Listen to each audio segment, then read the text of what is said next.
The night sky over Europe in 1944 was no place for the faint of heart. German bombers cut through the darkness with confidence, convinced the shadows were theirs to command. After all, night had always been the hunter's ally, a cloak of invisibility that shielded them from danger. But then, something stirred in that black velvet sky. A silhouette appeared, strange, alien, and unlike any aircraft seen before.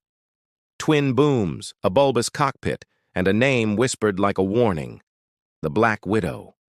At first, German pilots laughed. This oversized, awkward-looking machine. Surely it was just another American experiment destined to fail. They had no idea, because this wasn't just an airplane. It was a predator built for the night, equipped with radar eyes that pierced the darkness, and venom in the form of heavy cannons. The P-61 Black Widow wasn't coming to play. It was coming to hunt. Before we dive deeper into this incredible story of innovation, fear, and aerial dominance, make sure you hit like and subscribe. It really helps us keep bringing you these forgotten stories of history's most remarkable machines. And if you know someone who loves aviation or World War II history, share this video with them. They'll thank you later. The summer of 1940 brought terror to British skies. Night after night, the Luftwaffe unleashed waves of bombers over London, Coventry, and countless other cities. Flames rose, sirens wailed, and the once dark sky glowed red with destruction. Daylight raids had grown too costly for Germany. British Spitfires and Hurricanes were formidable in sunlight, cutting down bomber formations with deadly efficiency. So, the Luftwaffe adapted. They chose the night, believing shadows would shield them, making bombers untouchable. For the people below, those hours between dusk and dawn became unbearable. You never knew where the bombs would fall. You couldn't see the enemy. You just heard engines, growing louder, then silence, before impact. The Royal Air Force scrambled to defend, but traditional fighters struggled. Pilots launched into near pitch-black skies, straining their eyes, relying on ground spotters and searchlights. By the time they reached altitude, the raiders were already fleeing home. Night became a paradox. For civilians, it was dread. For bomber crews, it was comfort. They could slip through shadows. Confident British defenses couldn't keep up. The Germans believed they had reclaimed the skies, at least after dark. But whispers of doubt began spreading. Was it truly safe? Could the night remain the hunter's ally forever? Technology was advancing, and desperate minds were already searching for ways to strip the shadows bare. Across the Atlantic, American military observers watched closely.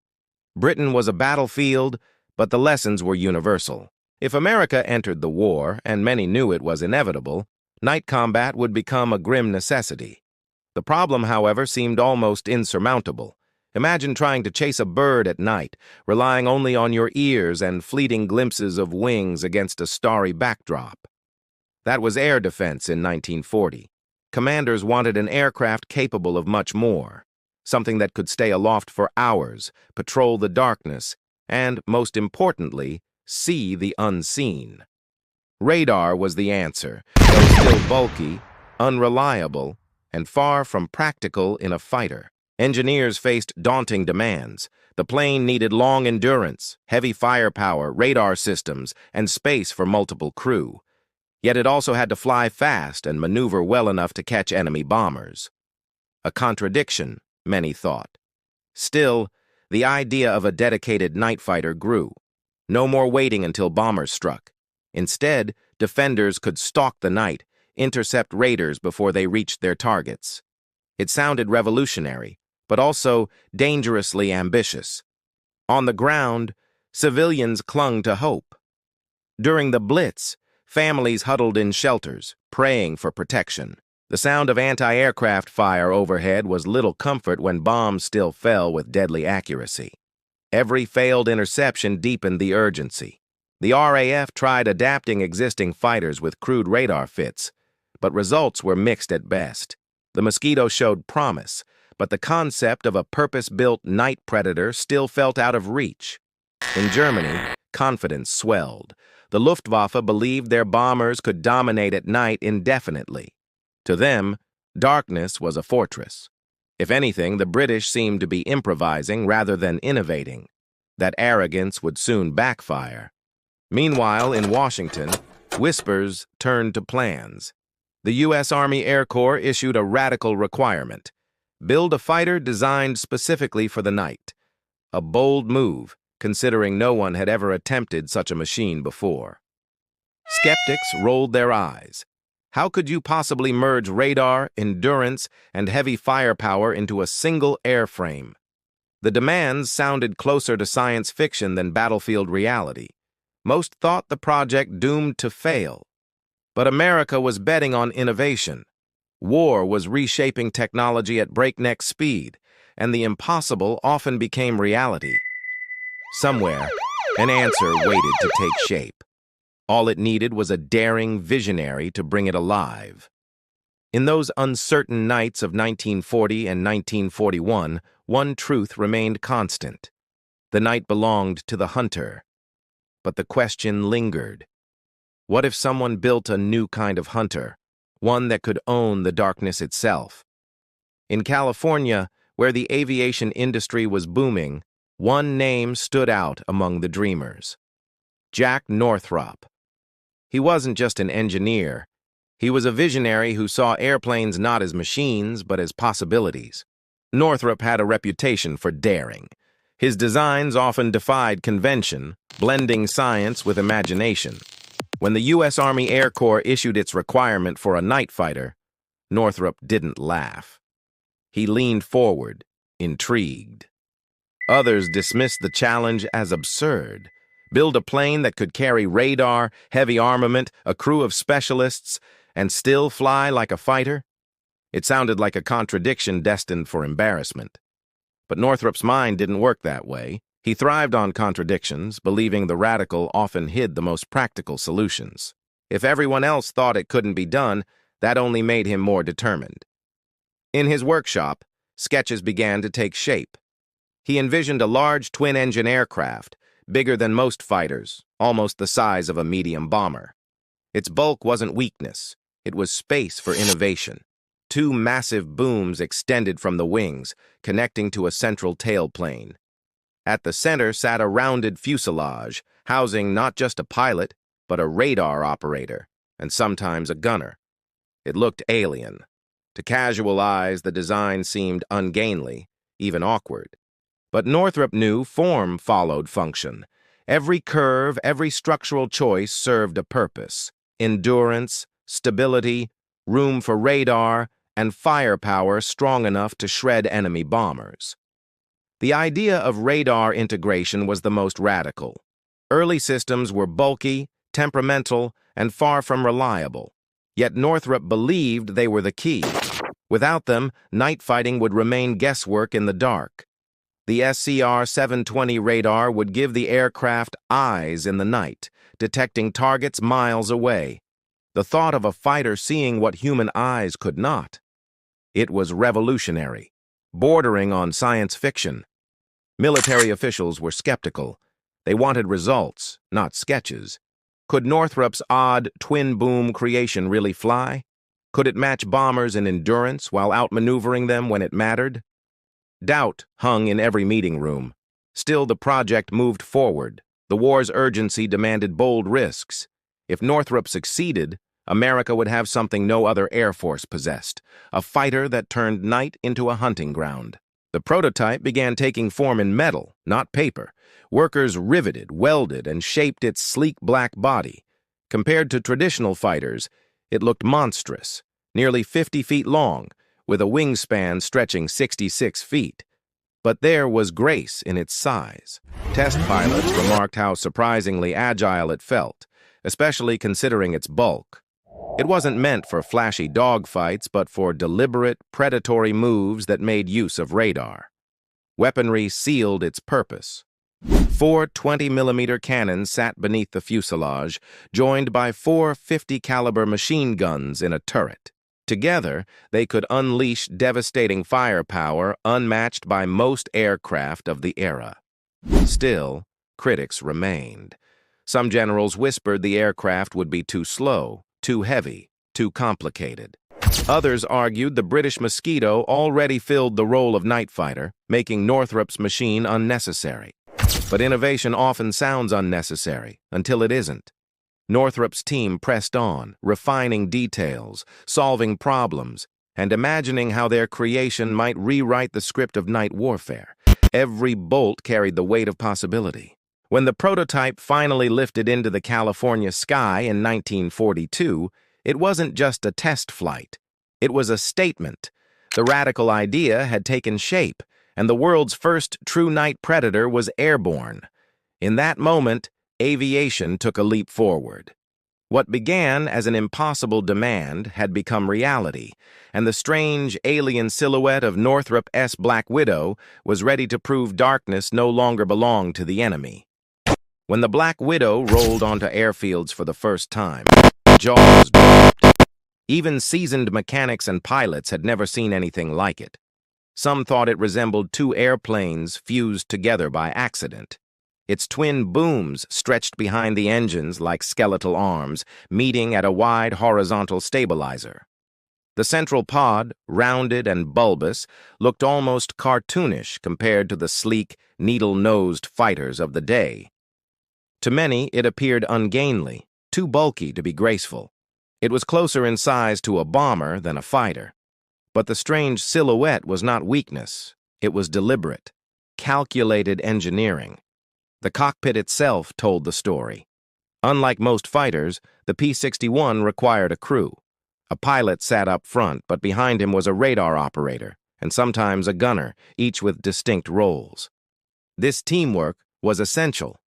Radar alone was useless without skilled hands reading its ghostly green screen. Pilots relied on operators to guide them toward invisible targets, flying almost blind until visual contact was possible. It made the Black Widow more than just a machine. It was a flying partnership. Trust between crew members meant survival. A radar operator's calm voice often spelled the difference between interception and disaster. Armament set it apart as well. Beneath the fuselage, 4 20mm Hispano cannons pointed forward, capable of tearing through even the heaviest bombers. Above, a powered turret mounted 4 50-caliber Browning machine guns. When fired together, the effect was staggering. Few aircraft in the world could unleash such concentrated firepower. German crews who once laughed at the clumsy American soon learned those guns could erase laughter in seconds. Still, the design was not without growing pains.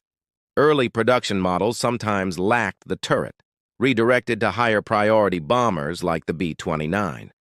Others suffered buffeting issues, making the turret difficult to operate smoothly. Despite flaws, the aircraft's presence was undeniable. Painted in gloss black, it gleamed under moonlight like wet obsidian. Against searchlights, the paint rendered it nearly invisible, as though the plane had merged with the night. Its size, once mocked, gave stability during long patrols. Crews could fly for hours, tracking bombers across wide stretches of sky. For defenders accustomed to short-range fighters, this endurance changed everything about night warfare. The engines, 2 Pratt & Whitney R2800s, gave the Black Widow a respectable top speed of around 366 miles per hour. Not blistering compared to cutting-edge fighters, but more than enough for bomber hunting. Where it lacked in raw speed, it compensated with agility.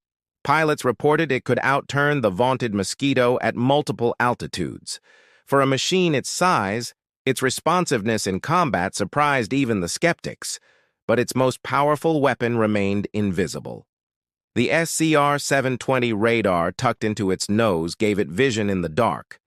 It could track enemy aircraft at distances up to 20 miles, a staggering advantage. Radar operators described it like conducting an orchestra. Each blip on the screen had meaning, friend, foe, or phantom. Guiding the pilot toward a target became a delicate dance of precision, patience, and nerves. To German crews, the result felt supernatural. Aircraft seemed to appear out of nowhere, unseen until tracer rounds tore through wings and engines. To them, the Black Widow wasn't just a fighter. It was a phantom. From strange beginnings, the P-61 earned its reputation. Awkward in appearance, deadly in practice, it embodied the lesson of wartime innovation. What looks ungainly on the ground can become a nightmare predator in the skies. The Black Widow was ready. Its design quirks, its unconventional crew system, and its experimental radar were no longer theories. The stage was set for it to prove itself, and combat would be the ultimate test. In the early 1940s, radar was still a mysterious frontier. To most people, it sounded like wizardry, waves bouncing invisibly through the air, revealing objects no human eye could detect. For night fighting, it was salvation. The P-61's SCR-720 radar was its beating heart. Heavy, complicated, and revolutionary, it transformed the Black Widow from an oversized fighter into something new, a predator that could hunt even in the blackest void. Radar operators became pioneers of a craft without precedent. Sitting in darkness, headphones crackling, they stared at glowing scopes. Each blip represented possibility: an enemy, a decoy, or perhaps nothing more than atmospheric noise. The technology wasn't flawless. Static sometimes filled the screen, and storm clouds confused returns. But when it worked, it gave crews the impossible. Eyes stretching 10, even 20 miles into the night sky. Ground-controlled intercept teams helped vector the P-61s into position, but once the onboard radar locked on, the hunt was theirs. Pilot and operator worked as one, closing the invisible gap between hunter and prey. For the pilot, trust was absolute. He couldn't see the target, not yet. Instead, he followed the calm instructions of his radar operator. Steady left, climbing slightly, closing fast. Blind faith guided steel wings. Moments later, faint lights would emerge in the darkness. Exhaust flames, moonlit wings, or perhaps the looming bulk of a bomber. By then, the P-61 was already in striking distance, its cannons ready. To the enemy, the experience was terrifying. German and Japanese crews reported mysterious encounters with ghost planes that materialized from nowhere, attacked with devastating precision, and vanished back into darkness. It seemed almost supernatural. What they didn't know was that technology had shifted the balance. For centuries, darkness was safety. With radar, darkness betrayed them. The night sky had become a battlefield where shadows no longer offered protection. Radar operators developed almost mystical reputations. They learned to read their screens like fortune tellers, interpreting subtle patterns of movement invisible to others. A skilled operator could anticipate an enemy's maneuver before it even happened. The work demanded calm nerves. One mistake, one wrong vector, one misread blip, and the opportunity was gone. Worse, a misjudgment could put the Black Widow nose to nose with danger before the crew realized it. Stories spread among crews of tense intercepts. Operators guiding pilots through clouds, storm turbulence, and pitch-black skies, only to emerge with enemy aircraft dead ahead, sometimes so close the cannons couldn't depress in time. The psychological effect rippled outward. German crews nicknamed the intruders Schwarzer Tod, Black Death. To them, radar seemed like sorcery, proof the Americans had conjured a weapon that turned the invisible into a death sentence. Even Allied bomber pilots felt relief knowing Black Widows patrolled nearby. Many were escorted home at night by unseen guardians, guided by voices over the radio. They might never see the Widow, but they knew it was there. Technological hurdles persisted. Early radars were bulky, vulnerable to damage, and difficult to maintain in field conditions. Yet crews quickly learned to treat them with reverence, for without them, the Widow was just another heavy fighter. When the system performed flawlessly, missions felt almost effortless. Crews described closing in on bombers that had no idea they were being stalked, cannons firing before the target even realized the night was no longer safe. Radar had changed everything. For the first time in history, an aircraft could see what the human eye could not. The Black Widow was no longer just a strange machine. It was the night itself, given vision. From that moment, the balance of nocturnal warfare tipped forever. The darkness had been humanity's oldest shield. Now, in the hands of Black Widow crews, it became a trap waiting to snap shut. Even as the Black Widow entered service, doubts lingered. Critics within the U.S. military muttered that the aircraft was too large, too complex, and far too slow to survive the brutal realities of combat. The British, who had already embraced their fast, versatile Mosquito, seemed unimpressed. After test flights, they dismissed the Widow as heavy and underwhelming, preferring their proven aircraft over what looked like an American experiment. For crews preparing to fly it in combat, these criticisms stung. Nobody wanted to climb into a cockpit thinking their aircraft was second-rate, or worse, a waste of wartime resources. The question was simple, yet daunting.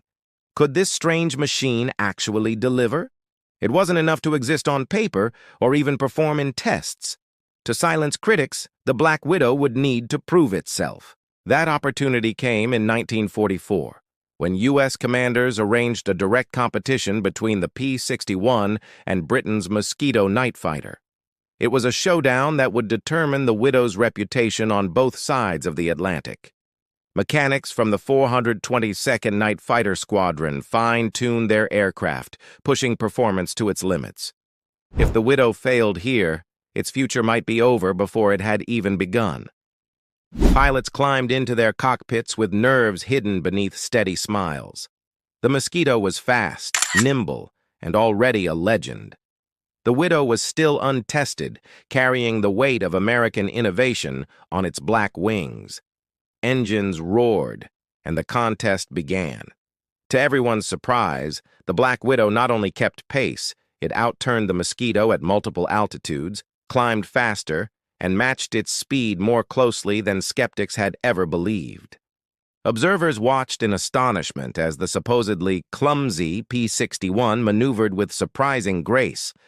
The Mosquito, long considered untouchable, suddenly had a rival, and one that carried heavier armament and onboard radar far more advanced. Word of the results spread quickly. Officers who had wagered on the Mosquito found themselves sheepishly conceding. For the first time, the Widow's crews felt vindicated. Their strange, oversized fighter had teeth, and they were sharp. Yet the victory wasn't enough to silence every critic. Some whispered the British hadn't truly pushed their aircraft, perhaps even holding back to protect limited numbers of Mosquitoes for their own missions. Doubts remained.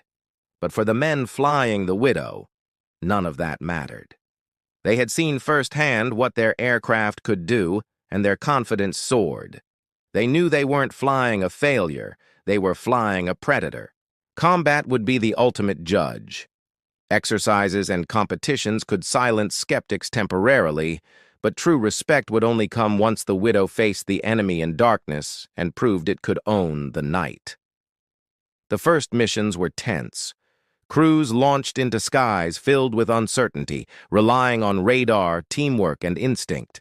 Every encounter carried the potential to validate or destroy years of innovation and effort. When the first successful intercepts were recorded, the atmosphere shifted. German bombers went down, victims of a machine many had ridiculed. For the Widow's crews, each kill was more than survival. It was vindication.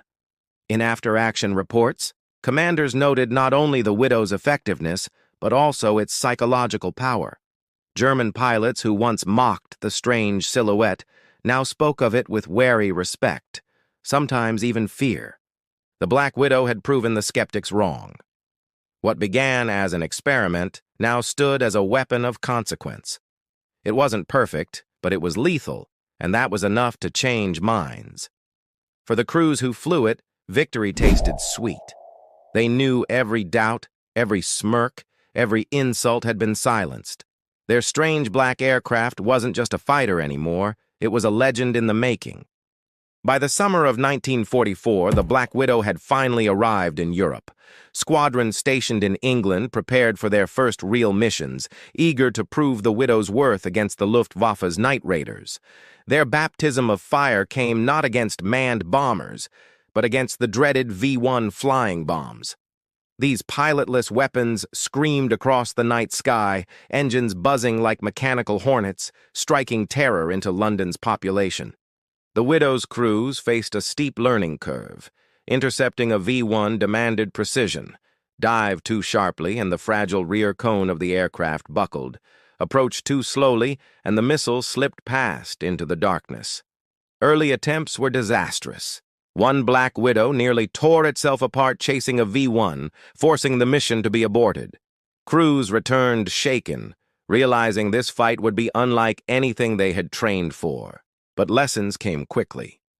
Pilots learned to dive from above, matching the missile's blistering 350-mile-per-hour speed, then unleashing cannon fire with ruthless accuracy.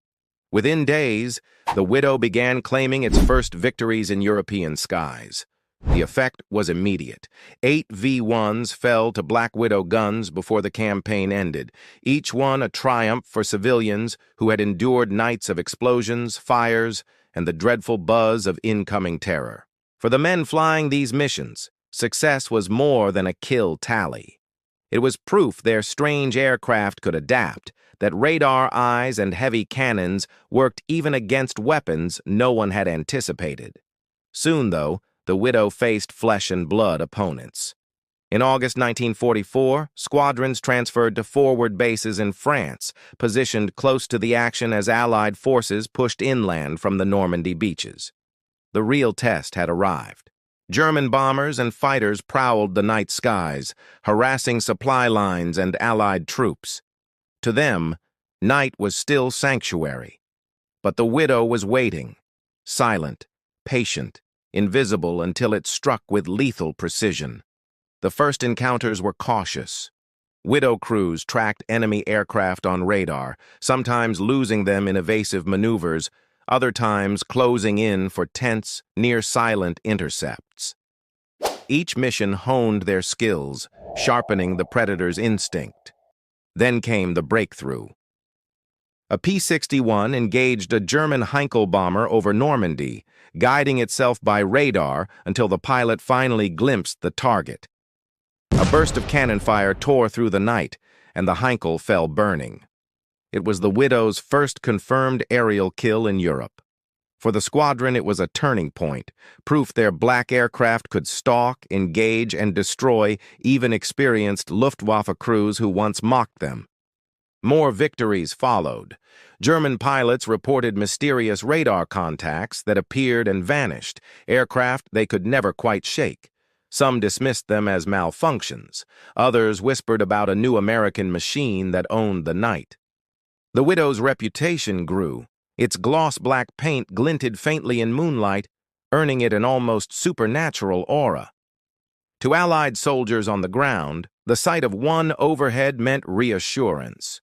The night was no longer theirs alone. For German crews, the effect was the opposite. Shadows that once offered comfort now carried menace. Every unusual engine note, every flicker in the dark sky, could mean death was closing in unseen. Still, combat was far from effortless.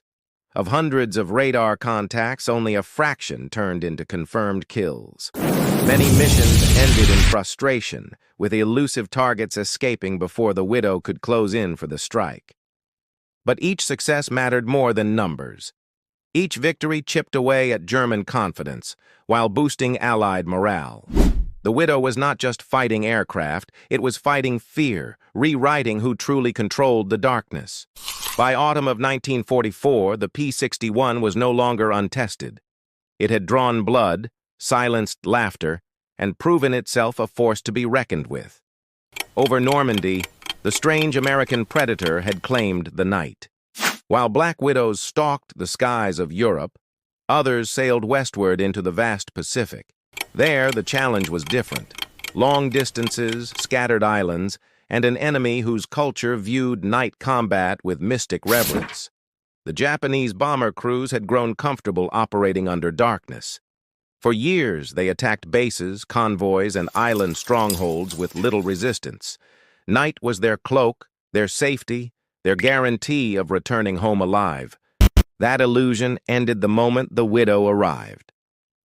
On June 30th, 1944, a P-61 nicknamed Moon Happy claimed the type's first aerial kill in the Pacific, ambushing a Mitsubishi Betty bomber under cover of night.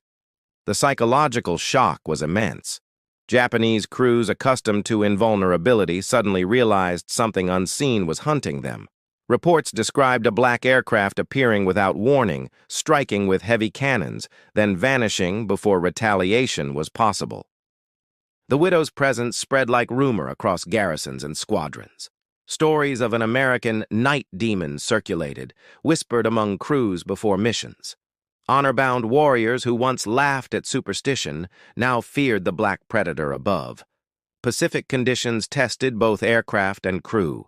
Humidity corroded electronics, heat-strained engines, and missions stretched over endless seas. But the Widow endured, its radar cutting through clouds, guiding crews across vast distances with deadly efficiency. For American forces, the change was palpable. Convoys and bases that once braced for nighttime terror found comfort knowing Widows patrolled nearby. The aircraft became a symbol of protection, a silent guardian of the dark. Japanese pilots struggled to adapt. Evasive maneuvers that worked against conventional interceptors failed against radar-guided pursuers. Even when they dove to treetop level, Widows followed, radar screens glowing as operators calmly guided pilots onto their prey. Encounters often ended without a shot fired. Some Japanese crews, realizing they had been tracked, panicked into crashing or ditching their planes. Fear of the unseen enemy was as lethal as cannon fire itself. One of the most haunting episodes came in August 1945. A widow nicknamed Lady in the Dark forced a Japanese Oscar fighter into the sea without firing a single round. Psychological pressure alone proved fatal. Imagine being hunted by an enemy you couldn't see, couldn't hear until too late. For many Japanese airmen, the experience shattered confidence.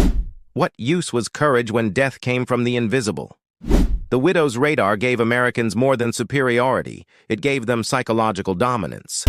For a culture steeped in honor and open confrontation, the idea of being stalked unseen felt unnatural, almost dishonorable, deeply unsettling. Yet the Widow wasn't invincible. Pacific skies introduced challenges beyond combat. Tropical storms battered aircraft, island airstrips barely held under weight, and maintenance crews worked tirelessly to keep delicate radar systems alive in harsh climates. Still, victories piled up. The Widow claimed dozens of bombers and fighters across the Pacific, proving its adaptability. From Saipan to Okinawa, its black wings stretched further, casting a shadow over Japanese night operations. American crews spoke with quiet pride about their role. They weren't just fighting battles, they were rewriting the rules of aerial warfare. In the Pacific, the Widow wasn't simply effective, it was feared. By war's end, the stories blurred into legend. Japanese intelligence officers described black monsters that appeared like phantoms. For some, the last thing they saw was cannon fire erupting from an unseen silhouette in the dark. The Widow's reign in the Pacific proved decisive. No longer could Japan rely on night to shield its raids. The predator had crossed oceans, and darkness itself had turned against them. The strange black aircraft, once doubted and ridiculed, now haunted both oceans of the world. From Europe to the Pacific, its legacy was growing, carried on the fear it inspired in every enemy crew. December 1944. Snow blanketed the Ardennes, and bitter cold gripped the front. German forces launched a surprise counteroffensive, pushing deep into Allied lines. The Battle of the Bulge had begun, one of the war's fiercest struggles. For Allied soldiers on the ground, nights were especially terrifying. German bombers and fighters prowled overhead, striking convoys and positions under cover of darkness. The frigid, moonlit skies belonged to the enemy, or so it seemed. Enter the Black Widow. Deployed across forward bases, these strange, black-painted fighters began patrolling the winter skies. Their mission was clear: deny German aircraft the safety of night and protect vulnerable Allied forces below. Radar glowed faintly in icy cockpits as operators tracked contacts through storm clouds and snow. Pilots trusted their voices completely, steering blindly into darkness where enemies lurked, guided only by technology and teamwork. German tactics shifted. Instead of lone bombers, they sent fighters like the Focke-Wulf 190 to strafe roads and harass troops. But the Widow adapted, turning the hunters into hunted with radar-directed ambushes. Crews described the combat as surreal. Snowstorms and fog masked everything. One moment the scope was empty, the next a German fighter appeared dead ahead, lit briefly by tracer fire before vanishing in darkness. On several occasions, German aircraft slipped away. Faster fighters could sometimes outrun the Widow, diving toward treetop level where radar struggled. Yet even these escapes left Luftwaffe pilots shaken, realizing they were never truly safe. The Widow's presence mattered beyond kill counts. Convoys that once dreaded night travel moved with more confidence, knowing black-winged guardians stalked above, ready to intercept raiders before they struck. Morale improved, even in the bleakest winter. For German crews, fear spread. Reports spoke of mysterious aircraft waiting like spiders in a web, appearing suddenly along known approach routes. They nicknamed it Schwarzer Tod, Black Death, an enemy no longer bound by daylight. One Widow pilot recalled shadowing a German bomber through heavy cloud, waiting patiently as his operator counted down the range. When they broke through, the cannons spoke, and fire consumed the bomber instantly. Such encounters demonstrated the Widow's unique strength: patience. Unlike traditional fighters, it didn't need to see first. It stalked silently, waiting until the perfect moment, then struck with overwhelming force before vanishing again. During the Bulge, Widows often flew cover over towns like Bastogne, where American troops fought desperately surrounded by German forces. Above the frozen forests, the black aircraft watched, unseen guardians against unseen threats. The Luftwaffe grew desperate. Low on fuel and aircraft, they committed squadrons to night raids regardless of losses. Each mission carried a new layer of dread, knowing Widows might be waiting somewhere in the dark. Not every fight ended in victory. Some Widows fell to flak or mechanical failure. Others returned scarred by bullets, their crews exhausted but alive. The dangers of night combat remained unforgiving, even with advanced technology. Still, the impact was undeniable. By winter's end, the Widow had solidified its reputation. It wasn't just an aircraft, it was a turning point in how the Allies controlled night skies over Europe. For soldiers huddled in foxholes during freezing nights, the distant sound of twin engines overhead became a comfort. It meant the Black Widow was hunting, and perhaps they would live to see dawn. The Battle of the Bulge was Germany's last great gamble, and though fought mostly on the ground in the skies above, the Widow ensured that darkness, once a shield for the enemy, had become an Allied weapon. From that frozen winter, the Black Widow emerged not just as a night fighter, but as a legend. It had proven itself in Europe's darkest hour, where victory hung by a thread. By 1945, the Black Widow had carved its place in history. Yet its story was not only about victories, it was also about the men who flew her, their courage, sacrifice, and sometimes tragedy. Within the 422nd and 425th Night Fighter Squadrons, reputations blossomed. Certain crews became legends, not just for their kills, but for their uncanny ability to tame the Widow's complex radar and unforgiving missions. Lieutenant Colonel Oris B. Johnson, for instance, turned his damaged P-61 into victory when he shot down a Focke-Wulf 190. His aircraft, adorned with the nose art "No Love, No Nothing," became iconic. Other crews gained equal renown. Radar operators who calmly guided pilots through chaos earned reputations as quiet heroes, their glowing scopes acting like crystal balls foretelling enemy movements invisible to the human eye. But the Widow's legend carried shadows. On March 24, 1945, Lieutenant Cletus Tommy Ormsby of the 425th scored a kill against two Junkers Ju-87 Stukas, only to be downed minutes later by friendly fire. His death shook fellow crews. They had proven the Widow against the enemy, yet even their allies could mistakenly destroy them in the confusion of night. It was a bitter reminder of war's cruel ironies.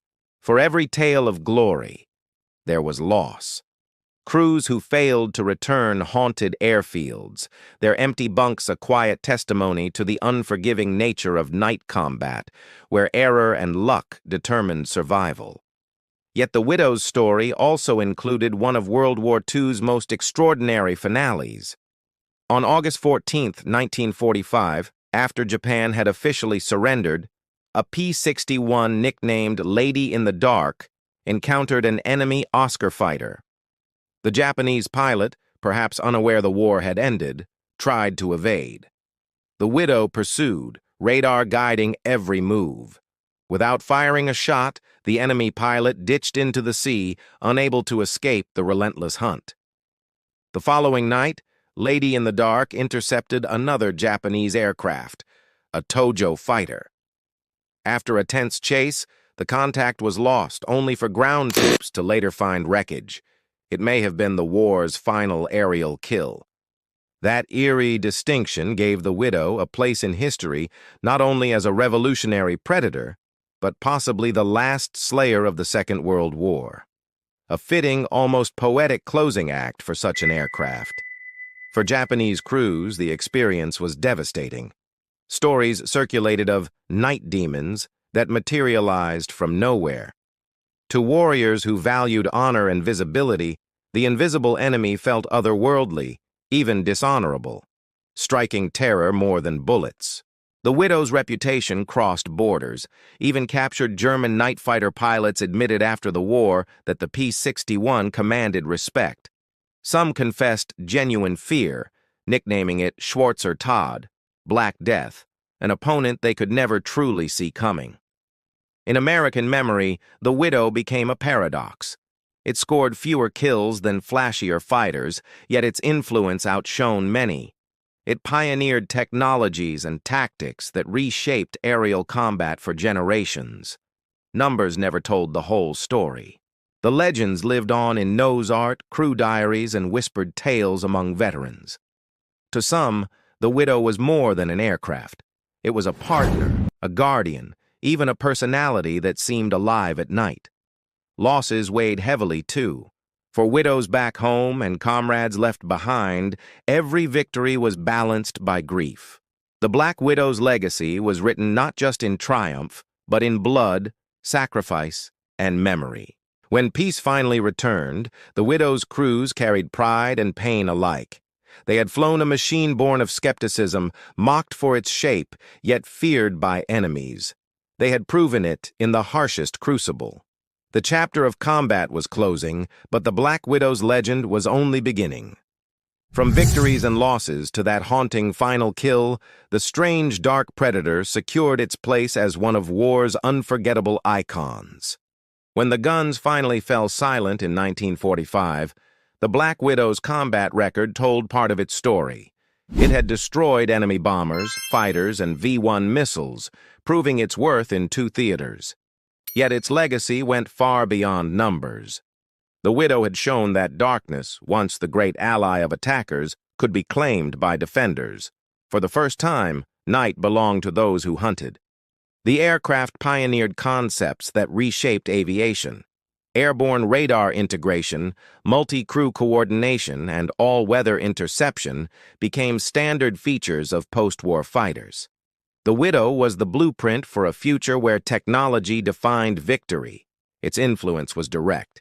The F-82 twin Mustang, Lockheed's F-94 Starfire, and eventually the F-4 Phantom all carried echoes of the P-61's philosophy: see further, fight smarter, and never fear the night. Though production ended after the war, Widows served into the late 1940s. Some were converted for reconnaissance, weather research, or even scientific experiments. Others became test beds, pushing forward radar and weapons technology. A few lived quieter lives. They photographed Pacific islands, mapped terrain, and carried instruments rather than guns. The Predator had shifted roles, but its strange, imposing shape remained unmistakable even without its bite. By 1950, the Widow's operational career had ended, just missing the Korean War. Yet its DNA lived on in the jets that roared into that conflict, carrying the torch of night interception forward. For veterans who flew her, the Black Widow never faded. They remembered long nights, green radar screens, and the deep thrum of twin engines guiding them into battles where shadows held no secrets. Their memories gave the aircraft a human dimension.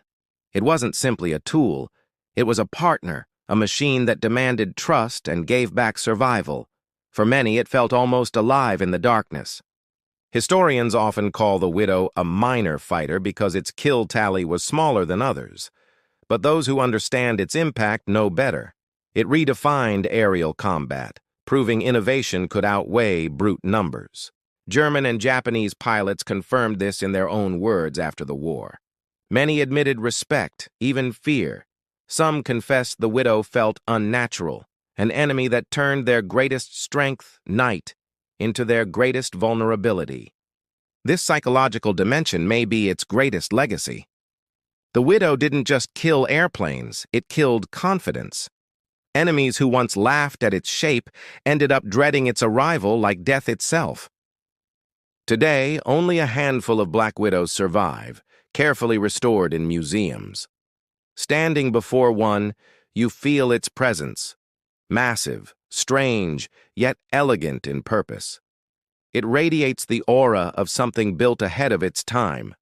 Visitors often marvel at its odd silhouette, wondering how such a bizarre machine earned fear and respect.